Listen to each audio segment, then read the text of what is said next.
నమస్తే అండి. నేను మీ అశ్విని.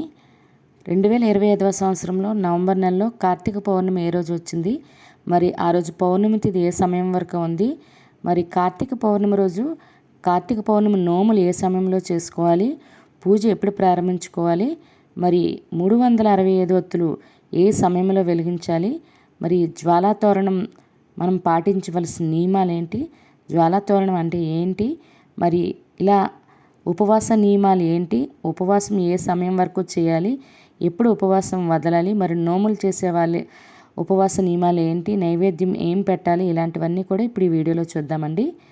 కార్తీక పౌర్ణమి రోజు నెలనాళ్ళు చేసిన దీపారాధన ఒకటండి. కార్తీక పౌర్ణమి రోజు చేసిన దీపారాధన 1000 రెట్ల ఫలితాన్ని అయితే ఇస్తుందండి. ఈరోజు చేసిన దీపారాధన అవనియండి, దానం అవనియండి, చేసే జపం అవనియండి, పూజించే ఆరాధన అవనియండి, చేసే ఉపవాసం అవనియండి, ప్రతిదీ కూడా 1000 రెట్ల ఫలితాన్ని అయితే ఇస్తుంది. అందువలన ఈ నెల రోజులు కార్తీకం చేయలేని వాళ్ళైనా ఈరోజు కార్తీక మాసం పౌర్ణమి రోజు ఆచరించడం వల్ల అంత ఫలితాన్ని అయితే పొందుతామండి. కాబట్టి తప్పనిసరిగా కార్తీక పౌర్ణమి రోజు కార్తీక మాస వ్రతాన్ని అయితే ఆచరించండి. మరి కార్తీక మాసం మనకి ఈ నెలలో నవంబర్ నెలలో కార్తీక పౌర్ణమి అనేది నవంబర్ 5 బుధవారం అయితే వచ్చిందండి. మరి ఈరోజు పౌర్ణమి తిథి ఏ సమయం వరకు ఉందనేది ఇప్పుడు చూద్దాము. శ్రీ విశ్వాసనామ సంవత్సరం దక్షిణాయనం శరత్ ఋతువు కార్తీక మాసం శుక్లపక్షం సూర్యోదయం ఉదయం 6:06 సూర్యాస్తమయం సాయంత్రం 5:35 మరి తిథి అంటే అదే సమయం వరకు ఉంది ఇప్పుడు చూద్దాము. ఈరోజు తిథి కార్తీక శుద్ధ పౌర్ణమి. పౌర్ణమి తిథి నవంబర్ 4 మంగళవారం రాత్రి 9:39 అండి. నవంబర్ 5 బుధవారం రాత్రి 7:12 వరకు పౌర్ణమి తిథి అనేది ఉంటుందండి. తదుపరి కార్తీక బహుళ పాడ్యమి తిథి ప్రారంభమవుతుంది. మరి ఈరోజు నక్షత్రం అశ్విని. అశ్విని నక్షత్రం నవంబర్ 5 బుధవారం ఉదయం 10:16 వరకు ఉంటుంది. తదుపరి భరణి నక్షత్రం ప్రారంభమవుతుంది. ఈరోజు రాశి మేషరాశి. మేషరాశి ఈరోజు పూర్తిగా ఉంటుందండి. ఈరోజు జన్మించిన వారు మేషరాశిలోకి చెందుతారు. యోగం సిద్ధి ఉదయం 11:28 వరకు. తదుపరి వ్యతిపాత వార్యాన. కరణం విష్టి ఉదయం 8:45 వరకు. తదుపరి భవ రాత్రి 6:50 వరకు. తదుపరి కౌలవ తైతల. చూసారు కదండి. ఇప్పుడు ఈరోజు శుభ అశుభ గడియలు చూద్దాము. ముందుగా అశుభ గడియలు చూద్దాము. అశుభ గడియల్లో ముందుగా వర్జ్యం ఉదయం 6:34 నుండి ఉదయం 8:03 వరకు. తిరిగి వర్జ్యం రాత్రి 7:13 నుండి రాత్రి 8:43 వరకు. దుర్ముహూర్తం ఉదయం 11:21 నుండి మధ్యాహ్నం 12:07 వరకు. రావుకాలం మధ్యాహ్నం 12 నుండి మధ్యాహ్నం 1:30 వరకు. యమగండం ఉదయం 7:30 నుండి ఉదయం 9 వరకు. గుళిక కాలం ఉదయం 10:42 నుండి మధ్యాహ్నం 12:04 వరకు. ఇవన్నీ ఈరోజు అశుభ సమయాలండి. మరి ఇప్పుడు ఈరోజు శుభ సమయాలు అనేవి చూద్దాము. శుభ సమయాల్లో ముందుగా బ్రహ్మముహూర్తం తెల్లవారితే 4:43 అండి. తెల్లవారితే 5:31 వరకు. అమృత గడియలు తెల్లవారితే 4:13 అండి. తెల్లవారితే 5:42 వరకు. అభిజిత్ ముహూర్తం ఉదయం 11:36 అండి. మధ్యాహ్నం 12:22 వరకు. ఇవన్నీ ఈరోజు శుభ సమయాలండి. మనకి నవంబర్ 5 బుధవారం అయితే కార్తీక పౌర్ణమి తిథి అయితే రాత్రి 7:12 వరకు ఉంది. కాబట్టి మనం ఉదయం అంటే సూర్యోదయంతో మరియు సూర్యాస్తమయం రెండు కూడా పౌర్ణమి తిథి కలిగి ఉంది కాబట్టి బుధవారం అనేది జరుపుకుంటామండి.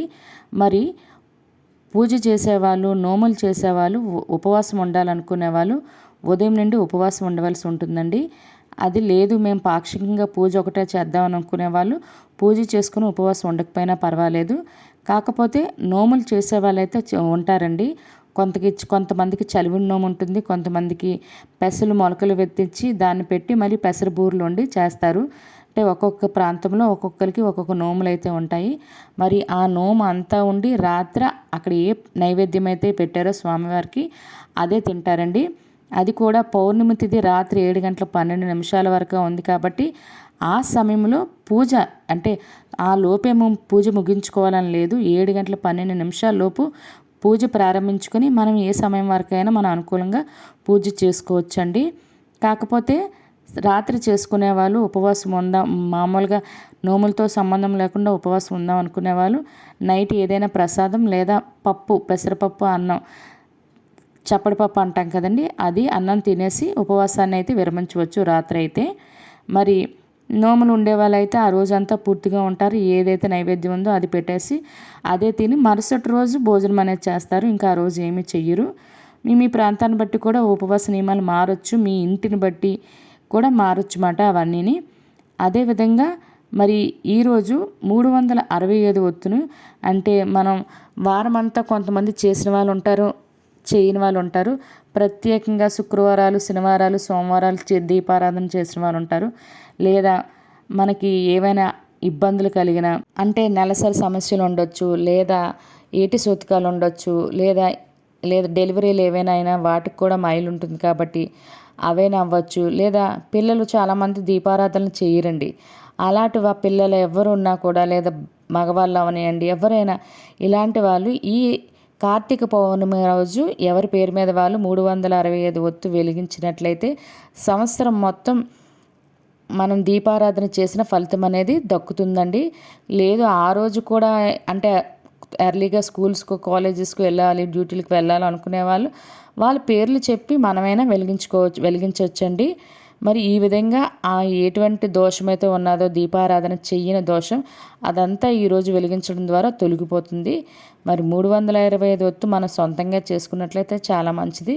లేకపోతే దొరుకుతున్నాయి. కాకపోతే ముందుగానే మనం దాన్ని నెయ్యిలో అయినా, లేదా నువ్వుల నూనె అయినా, లేదా కొబ్బరి నూనె అయినా వాటిలో నానబెట్టి ఉంచుకొని చివరిని కొంచెం కర్పూరాన్ని తగిలిస్తే తొందరగా వెలుగుతుందండి. మరి ఈ దీపారాధన 365 ఒత్తుల దీపారాధన ఏ సమయంలో చేయాలని అంటారు. మనం ఉదయం సూర్యోదయానికి ముందైనా శివాలయంలో దీపారాధన చేయొచ్చండి, లేదా విష్ణువాలయంలో అయినా. లేదు అంటే మరలా సూర్యాస్తమయం తర్వాత రాత్రి 7:12 లోపు మనం దీపారాధన మన తులసమ్మ దగ్గర అయినా, లేదు అంటే శివాలయంలో అయినా దీపారాధన ఈ 365 ఒత్తుల దీపారాధన అనేది చెయ్యొచ్చండి. ప్రత్యేకించి కార్తీక పౌర్ణమి నాడు ఈ దీపారాధనతో పాటుగా సత్యనారాయణమూర్తి వ్రతాలు అనేవి జరుపుకుంటారండి. చాలా విశేషమైన రోజు ఈరోజు వ్రతాలు చేసుకోవడం అనేది. మరి అదేవిధంగా ఈరోజు కేదారేశ్వర వ్రతాలు అనేవి జరుపుకుంటారు. మరియు ఈరోజు ఏంటంటే ఈ జ్వాలాతోరణంలో కూడా పాల్గొంటామండి. జ్వాలాతోరణం అనే ఒక ప్రత్యేక ఉత్సవం కార్తీక పౌర్ణమి రోజున జరుపుతారండి. శివకేశవ భేదం లేని పరమ పవిత్రమైన మాసంలో ఈ కార్తీక పౌర్ణమి రోజున జరిగే జ్వాలాతోరణ దర్శనం చేస్తే సర్వ పాపాలు తొలుగుతాయండి. జ్వాలాతోరణ భస్మం అయిన తర్వాత ఆ భస్మాన్ని ధరిస్తే భూత ప్రేత పిశాచ బాధలన్నీ తొలుగుతాయండి. కార్తీక జ్వాలా దర్శనం వల్ల మానవులకు, పశుపక్షాదులకు, క్రిమికీటకాలు ఏ జీవికైనా పునర్జన్మ అనేది ఉండదండి. కార్తీక మాసంలో అత్యంత విశిష్టమైన అంశం ఏంటంటే జ్వాలాతోరణం. మరి ఈ రోజులో పౌర్ణమి రోజులో శివాలయాలన్నింటిలో కూడా 2 కర్రలు నిలువుగా కట్టి ఆ కర్రల వాటికి అండగా పెడతారు. అండగా పెట్టిన కర్రకు కొత్త గడ్డిని తీసుకొచ్చి, ఎండుగడ్డి అండి, చుడతారన్నమాట. దీనికి యమద్వారం అని పేరు కూడా ఉంది. ఈ నిర్మాణంపై నెయ్యి పోసి మంట పెడతారు. ఈ మంట కింద నుండి పార్వతీ పరమేశ్వరుల్ని పల్లకిలో అటు ఇటు ఊరేగిస్తూ 3 సార్లు ఊరేగిస్తారండి. జ్వాలాతోరణం అనేది శ్రీనాథుడు ద్రాక్షారామంలో జరిగే జ్వాలాతోరణ మహోత్సవాన్ని భీమేశ్వర పురాణంలో మనకు వర్ణించారు. అంటే పురాణాల్లో కూడా దీని గురించి వివరించి ఉందండి. మన పూర్వీకుల నుండి ఈ ఆచారం ప్రతి ఊరిలో కూడా మనకు కనిపిస్తూ ఉంటుంది. యమలోకం వెళ్ళిన వారికి మొదట దర్శనమిచ్చేది అగ్నితోరణం. యమలోకానికి వెళ్ళిన ప్రతి వ్యక్తి ఈ తోరణం గుండానే లోపలికి వెళ్ళాలి. వాస్తవానికి ఇది పాపులకు వేసే ప్రథమ శిక్ష. ఈ శిక్షను తప్పించుకోవాలంటే ఈశ్వరుని ప్రార్థించాలి. అందుకే కార్తీక పౌర్ణమి రోజున ఎవరైతే యమద్వారం ద్వారా 3 సార్లు అటు ఇటు వెళ్ళి వస్తారో వారికి ఈశ్వరుడి అనుగ్రహం లభిస్తుందని చెబుతారన్నమాట పురాణాల్లో. వాళ్ళకి యమద్వారాన్ని చూడవలసిన అవసరం కూడా ఉండదు. అందుకే అందరూ తప్పనిసరిగా ఈ జ్వాలాతోరణ మహోత్సవానికి వీలైనంత వరకు పాల్గొనడానికి ప్రయత్నించండి.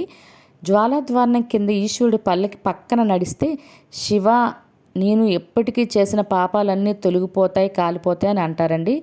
వచ్చే ఏడాది వరకు ఎలాంటి తప్పు చేయకుండా సన్మార్గంలో కరెక్ట్ అయిన బాటలో నడిపించండి నన్ను స్వామి అని మనం వేడుకోవాలన్నమాట. జ్వాలాతోరణం కాలిపోగా మిగిలిన గడ్డిని తీసుకొచ్చి ఇంటి చూరులోనో లేదా గడ్డివాములోనో ధాన్యాగారంలోనో పెడతారు. అలా ఉన్న చోట సుఖశాంతులు నెలవేరుతాయని అంటారన్నమాట. అంటే మనకి కాలిపోగా కొంచెం బూడిదైనా లేకపోతే ఇవన్నీ మిగులుతాయి కదండి, వాటిని ఇళ్లల్లో పొలాల దగ్గర పంటలు ఉన్న దగ్గర ఆరిపోయిన వాటిని పెట్టుకుంటారన్నమాట. అది ఉన్న చోట భూత ప్రేత ఉగ్రవై ఇలాంటివి ఏవైనా నెగిటివ్ ఎనర్జీ ఏమన్నా రావని అంటారండి.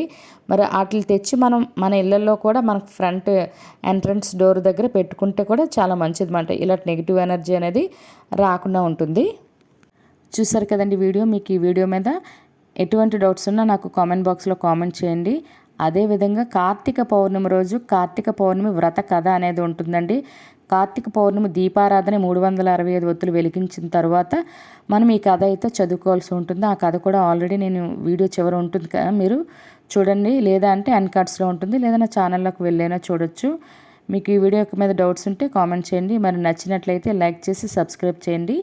దీంతో పాటుగా కార్తీక పురాణం మీరు ఇన్ని రోజులు వినలేనివన్నీ కూడా ఈరోజు ఒక్కసారైనా వినండి, లేదా వినడానికి ప్రయత్నించండి. నా ఛానల్లో కార్తీక పురాణం ప్రతిరోజు వీడియో పెడతాను. చాలామంది వింటున్నారు, కామెంట్స్ కూడా చేస్తున్నారు. మీరు కూడా ఒకసారి కార్తీక పురాణం వింటే కార్తీక మాసం చేసినంత పుణ్యఫలం అనేది దక్కుతుంది పురాణం వినడం వల్ల.